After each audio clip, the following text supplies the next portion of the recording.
Bonsoir à tous, il est 18h, voici les titres d'autres journaux. Après l'explosion de gaz qui a coûté la vie à 10 personnes hier à Boş-Boğaz, une délégation ministérielle mandatée par le président de la République Abdelmadjid Tebboune est sur place pour présenter les condoléances. Nous écouterons les 3 ministres dans un instant. Nous écouterons dans ce journal un autre extrait des aveux exclusifs livrés par l'un des terroristes qui ont été capturés lors de l'opération de ratissage menée par des détachements de l'armée nationale populaire dans la forêt de Oued-Douar à Skikda. Nous vous emmenons faire un tour dans un marché de la capitale à la rencontre des vendeurs des fruits et légumes et des clients. Il sera question, entre autres, du repas équilibré pendant ce mois sacré.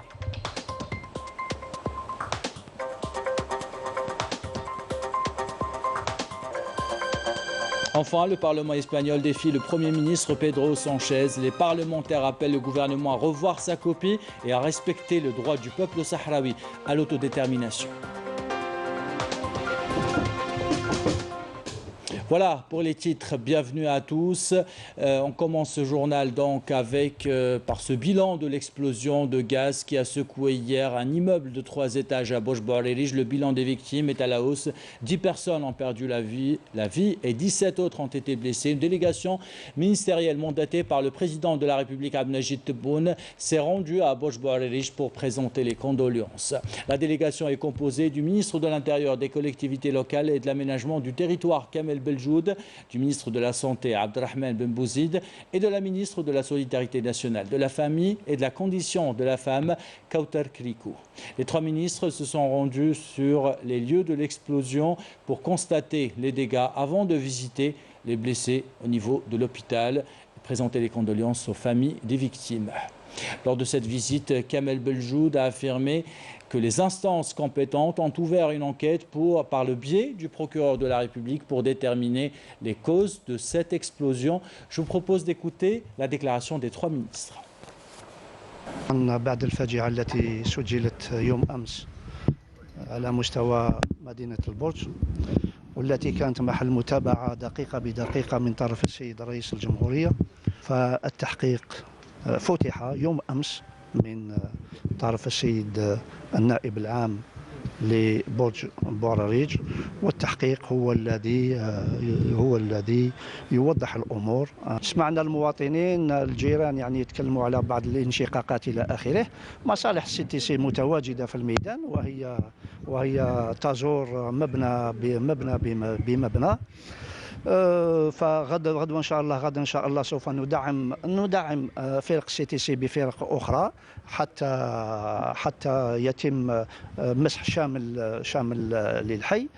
اما بالنسبه للعائله، طبعا العائله فقدت 10 من الناس، سوف يتكفل بها بيان سور الدوله تتكفل بها، سوف من ابتداء من هذه الامسيه ان شاء الله يوضع تحت تصرفها ساكن في أحياء البرج، وسيتم إن شاء الله إعانتها بكل وسائل اللازمة. الحمد لله بالنسبة للجرحى ليسوا في خطر، ونعود نكرر لأن هذه العائلة فقدت 10، هذا هو الشيء المؤلم، نصبره كامل ونصبرهم إن شاء الله. تسدينا تعليماتنا للخلايا الجوارية التابعة للقطاع، النفسانيين وكذلك الاستعانة أيضا بالنفسانيين للولايات المجاورة، وأيضا الصحة من أجل التكفل النفسي بعائلات الضحايا وأيضا المتضررين.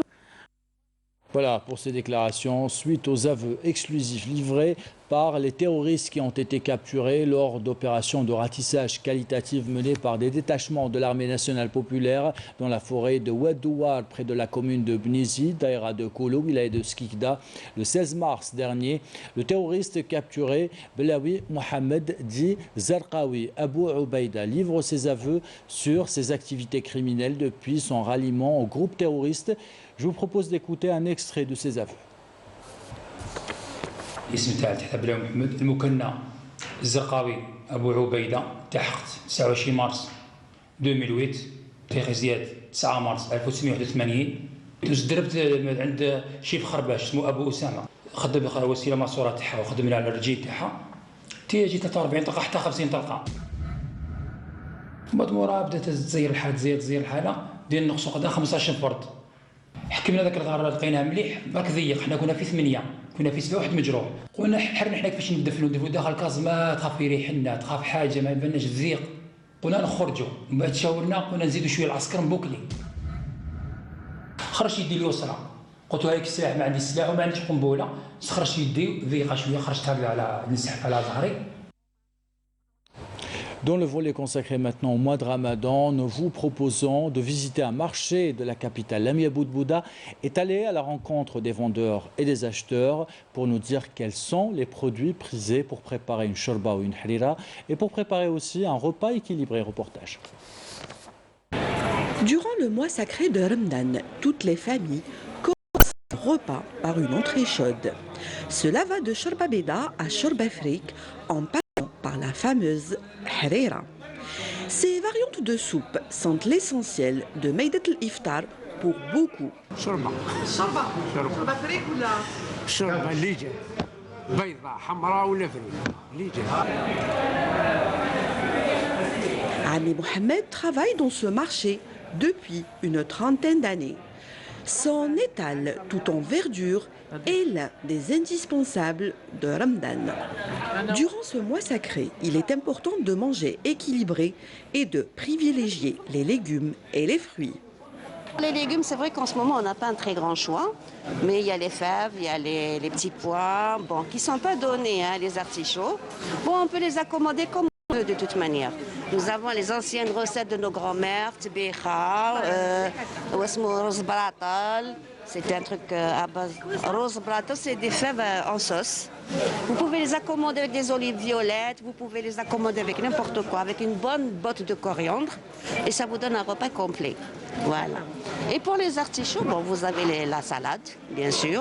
Vous avez aussi la dolma, qui est très connue, qu'on fait pratiquement pour le mois de Ramadan. Et puis il y a aussi tbicha, avec les petits pois.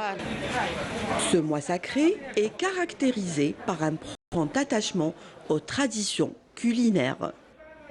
جيت نشوف في المعمر باش ندير لي تراديسيونيل تاعها التحميره تاع زمان وجينا نشرو زيتون وتاع رمضان كيما زمان باسكو حنا اوني ديسي دو سيدي محمد. Équilibrez vos repas, hydratez-vous suffisamment et si vous pouvez pratiquer une activité physique, ça sera l'idéal. Bon Ramadan. Et d'Alger Centre à Oran, nos équipes de la station auront visité le marché de Gros Del Karma. Ces marchés qui poussent comme des champignons à travers à casser le monopole de certains spéculateurs. Les prix selon les vendeurs et les clients sont assez abordables pour presque toutes les bourses. Commentaire signé Mrim Damis. Au marché de Gros Del Karma à Oran, les prix affichés des fruits et légumes sont raisonnables et abordables pour les vendeurs et les acheteurs. Les prix sont abordables. À l'exemple des dattes qui s'affichent entre 250 et 450 dinars le régime, les prix vont continuer à baisser. Les fruits et légumes sont disponibles en grande quantité et les prix n'ont pas enregistré de grande augmentation à l'exception de 3 produits.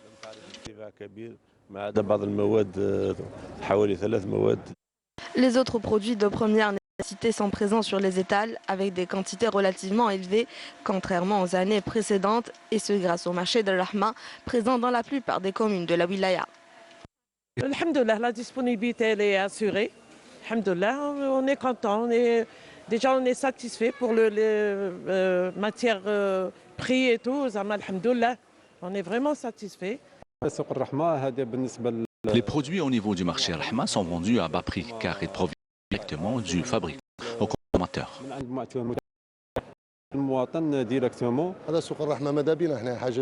Souq Rahma est une nouveauté ici à Oran. Les prix sont raisonnables. Il y a au total 118 marchés de proximité dont 19 ont déjà ouvert leurs portes et 36 sont en phase de lancement.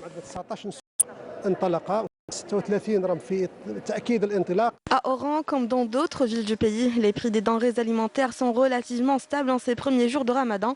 Les consommateurs restent ici durant tout le mois. Et justement pour assurer la stabilité des prix des produits de large consommation et des viandes blanches, il faudrait être en mesure d'approvisionner le marché en quantité suffisante. À Tiaret, une exploitation pilote en coopération avec le Danemark et les Pays-Bas produisent chaque année 14 000 tonnes de viande blanche. L'exploitation, vous allez le voir, se base sur la technologie moderne dans l'élevage et l'engraissage des volailles. Commentaire signé Nessim Bessaïdi. Nous sommes ici dans la localité de El-Khames, wilaya de Tiaret, où se trouve une des plus importantes exploitations agricoles pilotes spécialisées dans l'engraissement de la volaille, première en Afrique. Elle est le fruit d'un partenariat algérien, danois et hollandais. 14 000 tonnes de poulet de chair en sortent chaque année. Cette exploitation va accueillir 60 000 poules durant 38 à 40 jours, jusqu'à ce qu'elles atteignent le poids escompté et qui correspond à la demande sur le marché. Nous veillons à ce que le poulet de chair produit par cette exploitation soit de bonne qualité et sain. Pour cela, nous veillons à ce qu'il ait une bonne alimentation et à ne pas le doser d'antibiotiques. Avec une technique d'aération ultra moderne, cette ferme avicole assure des conditions d'élevage optimales pour un produit de qualité supérieure susceptible de couvrir les besoins de la région et de territoire national. Il marche sans électricité, ça marche avec juste la pression hydraulique. C'est un projet très intéressant qui a bénéficié d'un accompagnement et d'une aide, conformément aux instructions du gouvernement, pour faire de 2002 l'année de la relance économique et des projets d'investissement. D'ailleurs, nous allons donner des instructions fermes pour que d'ici la semaine prochaine, cette exploitation puisse bénéficier d'une autorisation d'élevage.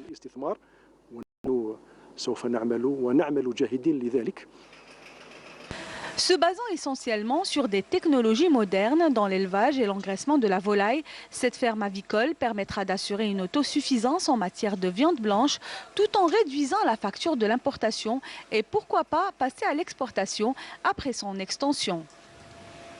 Dans l'actualité internationale maintenant, en Espagne, le Parlement a défié ouvertement le Premier ministre Pedro Sánchez. 3 blocs parlementaires ont appelé le gouvernement à revoir sa copie et à respecter le droit du peuple sahraoui à l'autodétermination et à respecter aussi les résolutions onusiennes. Les détails avec Yasmine Bessi. C'est une résolution qui affirme le droit inaliénable du peuple sahraoui à l'autodétermination. Les députés ont dénoncé le changement de position unilatéral et illégal du Premier ministre Pedro Sánchez, qui va à l'encontre des résolutions des Nations Unies à la position historique de l'Espagne. Les députés espagnols ont approuvé une proposition non législative soumise par 3 blocs parlementaires, une décision qui vise à permettre au peuple sahraoui d'exercer son droit à l'autodétermination. Après des débats intenses, les groupes parlementaires ont vivement dénoncé la position défendue par le Premier ministre espagnol, la qualifiant de trahison du peuple sahraoui. Un vote qui soutient le rejet des prétendues solutions que l'occupant marocain tente d'imposer avec le soutien de certaines parties, désirant contourner les dispositions du droit international qui garantissent au peuple sahraoui le droit à l'autodétermination et à l'indépendance. Les partis Podemos et la gauche républicaine de Catalogne ainsi que le Rassemblement du Pays Basque ont soumis une proposition devant la Chambre des représentants dans laquelle ils appellent à corriger la nouvelle position officielle espagnole. En mettant l'accent sur les résolutions des Nations Unies en faveur de l'organisation d'un référendum d'autodétermination au Sahara occidental. Culture à présent, avant de vous emmener visiter la 3e mosquée la plus ancienne du pays. Faisons halte au Palais de la Culture Moufdi Zakaria qui réunit ces jours-ci des artisans algériens. Ils exhibent fièrement leur savoir-faire et proposent aux visiteurs de posséder, d'acheter une partie de notre riche patrimoine culturel. Couverture de Wided Zerdoum, commentaire signé Badia Amarti.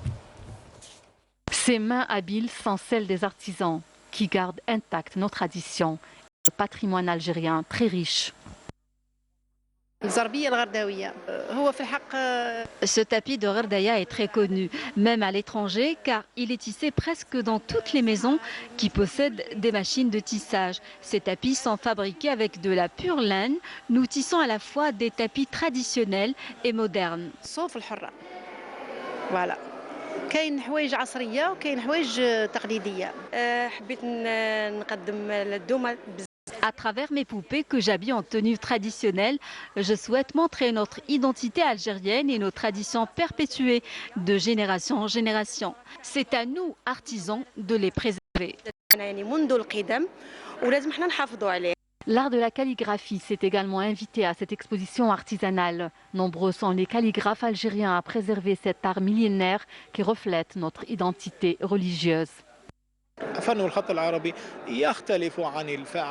L'art de la calligraphie est différent des autres arts. Il porte des textes et des sens. Tous les autres arts peuvent contenir des côtés positifs et négatifs, sauf la calligraphie qui ne peut qu'égayer le regard des visiteurs. Cela fait vraiment plaisir de voir de grands calligraphes exposer ces belles œuvres qui représentent la culture arabo-musulmane. Je suis très contente de découvrir l'écriture arabe, la langue du Saint-Coran sur les tableaux, surtout en ce mois sacré. L'artisanat en Algérie est très riche. Ces artisans sont les gardiens des traditions. Ils révèlent la diversité culturelle de notre pays. Et nous terminons ce journal avec une page de notre riche patrimoine culturel. Nous vous proposons de visiter la mosquée de Nadrouma à Tlemcen. Elle est considérée comme l'une des plus anciennes mosquées du pays, fondée par l'émir almoravide Ibn Teshfin en 474. Les fidèles de cette mosquée se sentent privilégiés à un moment de prier dans un monument historique. Commentaire signé Yamina Saïdji. Il s'agit de l'un des monuments religieux phares de la ville de Tlemcen. La mosquée de Nadrouma est considérée comme l'une des 3 plus anciennes mosquées du pays, avec plus de 10 siècles d'existence. Selon les études historiques, cette mosquée a été fondée par l'émir almoravide Ibn Teshfin en l'an 474.